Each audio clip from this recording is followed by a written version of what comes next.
Wow. I'm sorry that we did not have time for audience questions, but you can Tim, still put them in the chat. could I ask you a quick question, and you and Steve, what are the odds of the pediatric voucher being extended? What are people hearing?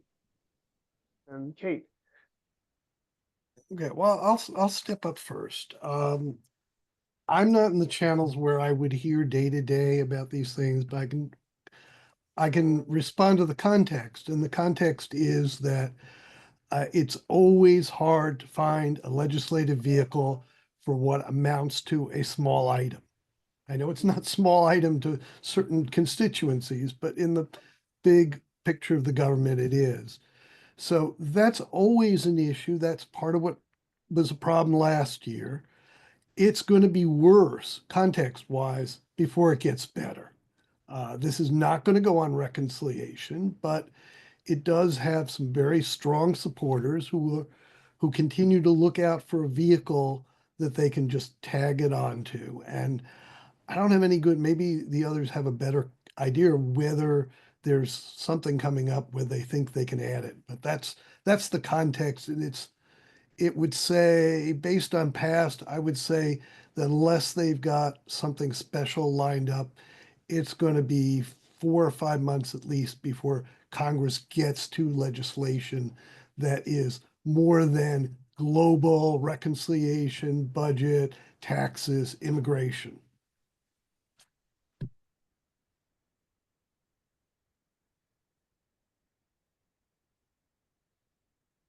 I mean, Zan, do you want to go over some of the questions that were posed? Just Well, I was just thumbing through them for the first time and delighted to see a lot of our friends and collaborators across the world and across different domains. Maybe you could pull up a few, Thomas, and we might have a go at them, those who are still on. I don't know if the posers are still on. You can see our participants, and Zan, if you see some people you want to pluck out and call out, please feel free to do that. But I think one question was, what are the implications of the US withdrawing from WHO? That's not so much regulatory or FDA, but it's public health. So I see Tim kind of reaching forward, Kate nodding along. Sure. Yeah, Tim, go ahead. There are certainly several considerations. One is the surveillance capabilities that does this potentially compromise us as a country for getting prompt information about new infectious trends?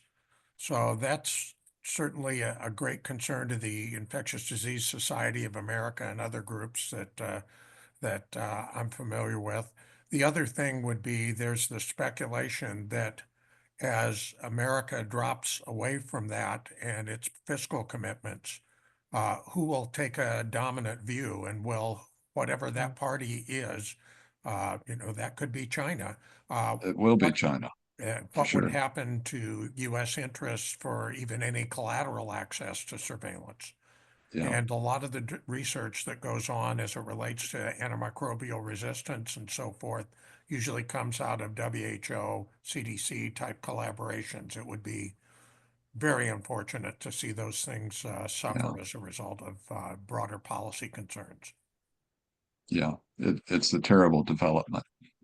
I want to mention a very prosaic aspect of this question. So this is going deep into the weeds, the other direction from where Tim is taking us, because I think on the surveillance, infectious disease, it's just the issue is just hard to even put words to.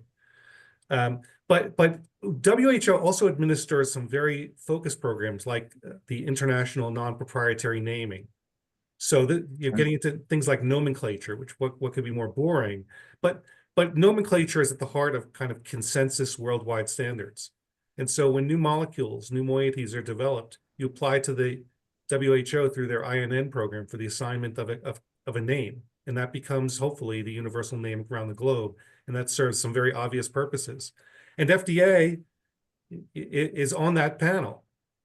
They're asked their views. And because we pay the largest fee, we tend to have the largest voice. And now we kind of are buying our way out of out of being the most influential voice at the table for, yeah, things as broad as, yes, the detection of disease, but also things as mundane as the vocabulary that we assign to all the new things that we're developing. Great point. Zan, you see a question from Kelly Close and from David in the chat? Yeah, well, it's great to see those messages, and we'll certainly get back to them. Uh, Dave, I know you're going to get a lot of questions about the Thrive Act, and if you could put that slide up, Saif, um, we might just mention what the Thrive Act is. You can see down there the footnote is that it's the Therapeutic Health Span Research, Innovation, and Validation Enhancement Act. And that, I believe, is a much better way to name this visionary legislation than what our original prosaic term was, the Health Span Act. Health span is a topic that is somewhat understandable, but it has different interpretations. But I think Thrive has the connotation of just what we're wanting the people, our fellow citizens in the United States and across the world to do. And that starts with preventing multiple chronic diseases and age-related disabilities. So, David, you have been amazing in articulating this draft legislation, and stay tuned for the discussion of it.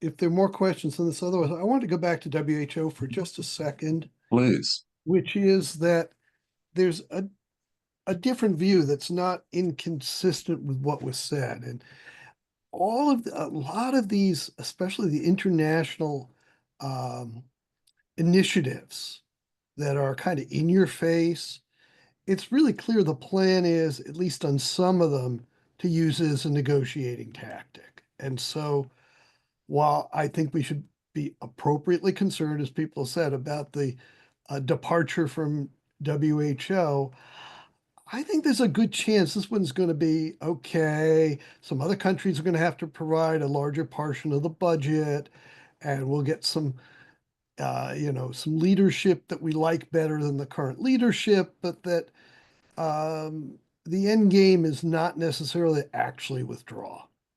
A hypothesis. Okay. Well, that's encouraging. Let's hope that turns out to be the case. Is there an effective date for the withdrawal, like in June? Did I read that correctly? I did not see that Okay. one way or another. Well, I spent a year and a half at WHO, and I can say that there's an awfully lot of good that it does. There definitely is room for improvement, but it's such an important organization for humankind. But I'm pleased to give you an optimistic interpretation, and I hope I'm proven correct. Well, you do bring the broad view of the sweep of history, and that is somewhat reassuring. Or it is reassuring, not somewhat. It is reassuring. Can I ask a sort of a party favorite question among the panelists? What did you hear from other panelists that surprised you, or you learned something that is important as a takeaway? Well, I'll go with that one. Because Janet spoke to something that's in my bailiwick, which is the maintenance of effort and the relationship between the triggers for user fees and appropriations. And it surprised me because the last time I looked at it a couple of years ago, it looked like there was plenty of room for the appropriation numbers to come down without triggering the maintenance of effort and collapsing the user fee programs.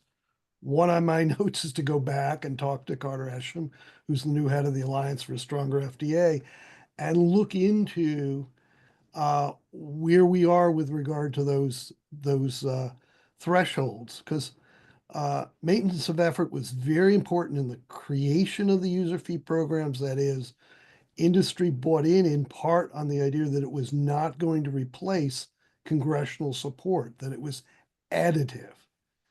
And if anybody in the administration or elsewhere is under the illusion that by collapsing the appropriation, that they're going to turn it into an industry paid agency, which is bad on a lot of other counts, but it's just not true because the maintenance of effort provisions, then at a certain point, if you're not putting enough into appropriations, you don't no longer have legal authority to collect the user fees. And so on the one hand, in my bailiwick, on the other hand, I wasn't focused on it. And I think that was a really important point that Janet made. We'll go back, and through the Alliance for a Stronger FDA, I think we'll have some comment in the next few weeks or whatever, I hope, as to how close we are on those thresholds. I thought Kate from Kate's presentation, I'm reminded of how hard it is to figure out what the coherent policy is of the incoming administration and the nominee for HHS. So, for example, on this user fee point, I've seen chatter among some people in the incoming administration that they believe FDA should be operating on warp speed all the time. That why should warp speed be reserved just for vaccines, and they don't love vaccines? Why don't we have warp speed for, cell and gene therapy and everything else? Exactly, Steve, exactly. So you have this tension between, you have one camp railing against the pharmaceutical industry, capturing FDA through payment of user fees. And so we have to get the pharma industry out of FDA financially. But on the other hand, we want FDA to have the resources to be on warp speed all the time. And where I mean, how that, the kind of polar opposites are going to be reconciled, nobody knows. Yeah, and I have another one that I've talked some about, which is Kennedy was talking about how, the agency was under the control of industry, and we needed to get user fees and other things and make the agency more independent.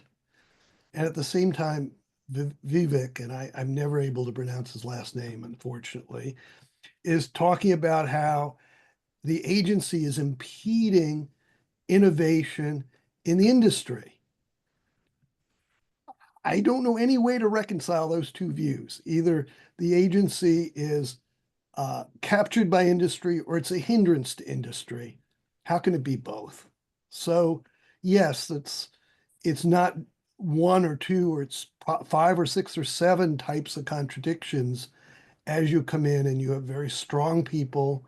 And I think it plays a role that they're moneyed people and they're used to the idea that you invest in something. I foresee, there may be a break with the whole concept of innovation between what might be called the Silicon Valley model of innovation, which is, move fast and break things. And oh, by the way, if it's a good idea, you can be on the market in 18 months or less. 18 months is slow. And the biopharmaceutical concept of innovation, which pleads a certain patience, which has standards that have to be applied. And there's potentially conflict over trade, over IP, over the value of regulatory process. I don't know, but I mean, if we're talking about contradictions that they're going to have to be resolved, or maybe they'll go on and just befuddle people. There are plenty in the current team of people who have influence in this administration.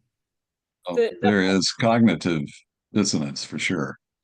Well, Go ahead, Kate, and then I want Kellyanne to comment on the fact that CDRH and devices diagnostics did not attract a lot of discussion today. Maybe that's a sign of success. I was just going to make a couple quick points to what Steve just said. Move fast and break it works really well in the tech industry, right? You don't have people's lives at risk, and so Right. that's one thing to think about there. The contradictions also strike me. The obvious one is we need to reduce the influence supposedly that industry has over FDA by reducing user fees, but at the same time, we want to cut $2 trillion out of the deficit or out of the federal budget. So I don't know how you match those things either. And then the last thing, that really struck me was Janet's comments and Steve's comments about the resiliency of FDA to move through change, which I agree with, but also reflect on the fact that FDA is individuals too, and each one of those individuals is being impacted by this transition in different ways and reacting to that in different ways. And so, yes, the agency as a whole is resistant, and the laws are there to protect it. But I have my heart, I have a lot of feelings for the individuals that work there because it is an uncertain time. For sure. Well, Kellyanne, is the device realm just a different paradigm for engineers than physicians? Or, I mean, it seems that everything is going pretty well at CDRH. I guess, from where I stand, and what I do on a day-to-day is I interact with a lot of the lead reviewers deep in submissions. And so I would say from that perspective, I don't see a lot of change. Not yet. I mean, we're day, into the administration. And so I just haven't seen a lot of it trickle down. And we didn't expect to see a lot of it right away, I would say. On the device side, again, I think a lot of what we've seen is things written down in guidances that we've been seeing forever. I mean, they've been upping the ante on, AI in diagnostic and therapeutic spaces, the data required. I do probably 50% of what I do day in and day out is AI based. And so they want subgroup analyses. They want more data. I don't see any of that changing. I don't see any of the requirements necessarily changing. Again, like diagnostics, LDTs. I mean, that's been a topic of conversation for a long time, and we just don't know what is going to transpire there. So I don't have a crystal ball on that. Again, I think time is ticking, and you should get ready for it. But I guess if there's questions on specifics, I know there was a question regarding like how they would use the 15K and de novo pathways versus pressure away from PMA devices. Again, I don't see that. I think FDA has always used a risk-based approach when they're regulating devices, and that is not going to change. I do think de novo gives an opportunity for strategy as to how you're going to position your device, what you're saying about it, what are your indications for use? Are you biting off, this huge diagnostic therapeutic claim and going PMA, or are we going to take a step back and take, an initial step and get some type of low to moderate risk de novo claim? And so that's a strategy a lot, I would say, for devices, and we just have to, work through that. But you do see the de novo space being used more and more. I mean, when I started, that was a black hole. Now they don't scare me. I think people and investors shy away from de novos because of the success rate. But I think that's simply that they haven't had the early conversations with FDA a lot of times, and that the standard, that's used of does my benefit outweigh my risk is, a bit subjective, and you really have to have a strong, argument going in. You have to have every, piece of data at your resources, patient preference data, everything you can get to build that benefit risk discussion. So I guess that's where I see devices coming out, and I'm always happy to answer specific questions because, each device type and each space is different. Well, clearly it keeps you very busy. So that's a good thing. Just And I see, Tim, you have your hand up, and then Dave raised his hand. Sure. Thanks, Dan. Just a thought that I had wanted to bring up during the general discussion and be interested in my colleagues' assessments. But I was concerned by the HHS secretary candidate's comment about committees being sock puppets for the industry, and the concern being that may have a chilling effect on the recruitment of advisory committee members. Sure. So we just need to be cognizant of that. I think that would be an unfortunate, unintended consequence. Yeah. Yeah.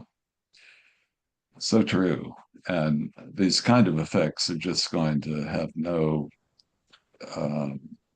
end, and the kinds of havoc they can wreak. But let's hope that Stephen's view is ultimately the right one. Things will work out if we just stay calm and carry on. Yeah, stay calm, carry on, and pass the butter, right? Or the guns. Yeah. Go ahead, Dave. Well, yeah. As a lawyer here, I'll bring us back to first principles. So this is Yeow or Wow or Holy Cow. So I That's have a right. Yeow, Wow, Holy Cow question for Kellyanne and maybe others, which is, so what do we make of Elon Musk being regulated by CDRH with his Neuralink? Oh, that's a good one. How do we even begin to make sense of that? You're on mute, Kellyanne. Intentionally, I think. Ah, I would mute myself as well. ah, Sorry, I'm just like, yeah, there's nothing coming out. Yeah, I did. I was not muted on purpose, but yeah, I don't know. I don't know if I have a good response to that, Dave. Melissa King in the chat has a good response. Quote, unquote, Regulated, yeah. Yeah, I think that's a great idea. He should be regulated as a device, Well, and a PMA should be required. well, I mean, he is, right? I mean, he is being regulated by CDRH. Yeah. He was on clinical hold for a while, I think, right? Yeah, Or Neuralink, not Neuralink, yeah. Well, Neuralink. I'm talking about him as Yeah. Oh, as a as a human. device. As a medical device. Oh, okay. Yeah. Yeah. Yeah, De yeah, novo. yeah, it is like, yeah. It was on hold, it was a breakthrough designated device, but yeah. There was a question in the chat about what we thought of our nominated FDA commissioner, and we didn't talk too much about McCary. So I just wondered what everybody thought. I mean, my take on it is, he's a more traditional pick than RFK Jr. I think we can all agree to that. He's not just to name names, he's not a Scott Gottlieb by any stretch. And I had sort of posited to this group before this webinar that he might be more of a high profile Stephen Hahn, in that he's an academic, he's got sterling credentials, but unlike Rob Califf or Scott Gottlieb, he doesn't have real knowledge of FDA, which isn't necessarily bad. It doesn't mean he would be necessarily ineffective or dangerously influenced, but there have certainly been other commissioners that don't have that kind of background to FDA, even very effective ones like Mark McClellan, that came to FDA with very little understanding of the inner workings. And even Scott, when he came to FDA, had no knowledge of foods. Janet had no knowledge of foods when she started, and you Sure. you gotta drink the fire hose or whatever that term. So politically he's a good fit. He's pro-choice. He's critical of vaccine mandates. He, like Kennedy, thinks that there is a crisis with over medicalization, particularly in children. So that's sort of I can't wait for those hearings, but I wonder what everybody else thinks too. Well, and what about the timing?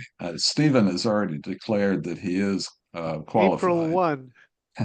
April what, 1. Steve So said. in the meantime, What's the over under? Yeah. Do you think that he will be on board by mid-April? Yeah. Yeah, I still stick with that, but Kate, for one, as a reporter, follows this through different people. I mean, is that a good number for a rough estimate? Yeah. Kate, I can also say that at the CIRSE Summit, I can't remember who said this, but they noted that McCary has been I don't know, critic, if that's the right word, critical of some issues with FDA, but they've tended to be in the bucket of safety. So if there are initiatives, and I don't know what that does, Tim, for initiatives in pediatric products, but so long as the focus is on being sure is not the right word. It's no one bats 1,000. That if you don't have some failures, maybe you're not innovating hard enough. But that's a direction where it's not necessarily harmful to the mission of the agency. Keep people safe is a band. It's a balancing act, and otherwise he seems to be within the band as he mentioned. I'll shut up here. Hey, did you say he's known to be pro-choice? That was I did not say that. Oh, I said that. I thought he Yeah. was pro-choice. but that could be, you I have think we want to different. check. I think might want to, yeah, let's put a pin in that and check. No, I'm sorry, Yeah. he's not pro-choice. He Yeah. is not Yeah. pro-choice. Yes, he's aligned with Trump in that he's anti choice and anti. Okay. Yeah, Yeah. he does not raise the same issue in that regard as Kennedy does of having flip-flopped. Can I I was ask gonna- oh, I'm sorry, Steve, go ahead. I was just going to add one other thing. Kate, we made some comparisons to other people, but I have very specific memories after Obama came in and nominated Peggy Hamburg, who was a great FDA commissioner, and I had at least a half dozen calls from people in the pharma industry who were very anxious, very upset because she wasn't a pharma or a biomedical researcher type. So when you start actually counting up the K-lifts and the people who have been biomedical researchers, they're actually the minority until you go back to the 1970s with Don Kennedy. So that's maybe part of why I'm saying, he fits, there's really, to me, there's no credential reason if you look at the variety of backgrounds for people who've been commissioner. I would say the one, if anything, he's never run a large organization, but even that wouldn't hold for all the people who've been commissioner. In fact, that was a strength of Peggy's, was that she run the New York State City Health Department. Yeah, and just to put a point on it, he is pro-life. So Okay. thank you. Can I ask the $64,000 question in this dinner salon context? Nobody is wringing hands or pulling out hair, but the canary in the mine is mifepristone, right? Does the fact that the commissioner has that particular belief, does this particular panel think that it's going to affect how a priorly a drug that's been approved for other purposes than abortion and it's been around with decades of data, might that be dealt with in a different context or standards than before? I'm just asking the question. Every commissioner faces those things. We just have more of a sharp alignment in our society on abortion, et cetera, so that it stands out more. But I'll go back to what I said. I don't think that he himself probably knows if he's asked to do something that he feels is not in the best interest of people. When does he say no? When does he try and find a compromise? And when does he just go along with the crowd? Every one of us who have been in government have faced that.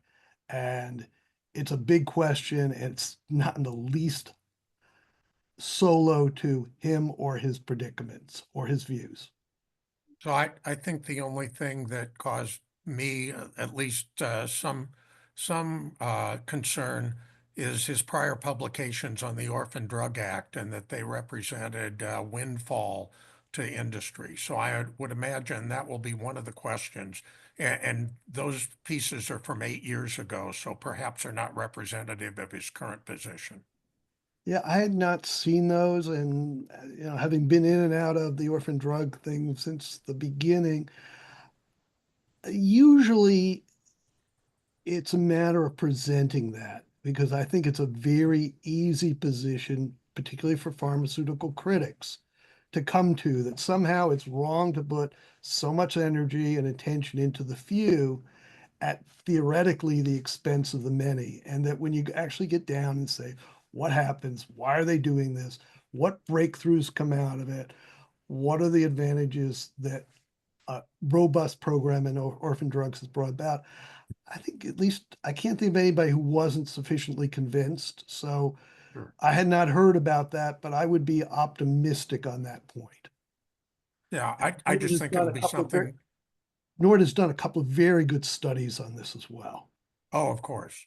I just think it'll be one of the likely questions at yeah. the hearings. And If just I were needs to Nord, be I would addressed. certainly want it asked. And I'm afraid I'm going to need to run now, but I Yeah, love well, doing these we things and are seeing at you all 1 once a o'clock. year. Yeah, so why don't we bring it to a close, and we thank our audience, a good part of it, for staying on. terrific to have you. And we'll see you next year, if not sooner, maybe even 4 weeks from today when we bring back the Thrive Act. Holy So cow. again, Thank you. yeah, it's a holy cow. Great. Thanks, Tim, for See you that. all. Very good. Bye-bye. It was All the great. best. Have a great Thank weekend. you. Bye. Bye-bye.